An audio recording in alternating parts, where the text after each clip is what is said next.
আন্তর্জাতিক নার্সেস দিবস উপলক্ষে স্বাস্থ্য দপ্তরের উদ্যোগে স্বেচ্ছায় রক্তদান শিবির অনুষ্ঠিত হলো আগরতলা ডেন্টাল কলেজ অডিটোরিয়াম হলে। রক্তদান শিবিরের উদ্বোধন করেন মুখ্যমন্ত্রী অধ্যাপক ডাক্তার মানিক সাহা, ছিলেন স্বাস্থ্য সচিব কিরণ গিত্তে সহ অন্যান্য আধিকারিকগণ। অনুষ্ঠানে বক্তব্য রাখতে গিয়ে মুখ্যমন্ত্রী রক্তদানের প্রয়োজনীয়তা এবং উপকারিতা তুলে ধরেন।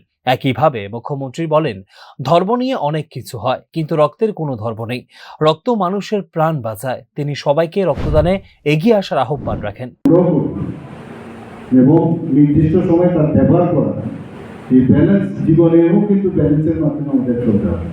রক্ত আমাদের কিন্তু ধর্ম, যে রক্তের মাধ্যমে কোনো ধর্মের, আমরা ধর্ম নিয়ে অনেক সময় অনেক কিছু হয়, কাস্ট নিয়ে, কাস্টিজম ইত্যাদি, কিন্তু রক্তের কিন্তু কোনো কাস্ট নেই, ধর্ম নেই। এবং ইভেন 18 বছর থেকে 65 বছর বয়স পর্যন্ত যে কেউ রক্ত দিতে 60 বলে, কিন্তু যারা নিয়মিত রক্তদান করে তাদের 65 পর্যন্ত দিতে হবে। এই দিনের রক্তদান শিবিরের স্বাস্থ্য দপ্তরের কর্মীরা ব্যাপক হারে রক্তদানে অংশগ্রহণ করেন। রক্তদাতাদের বৃহৎ সংখ্যক স্বতঃস্ফূর্ত অংশগ্রহণ দেখে আনন্দ প্রকাশ করেন মুখ্যমন্ত্রী।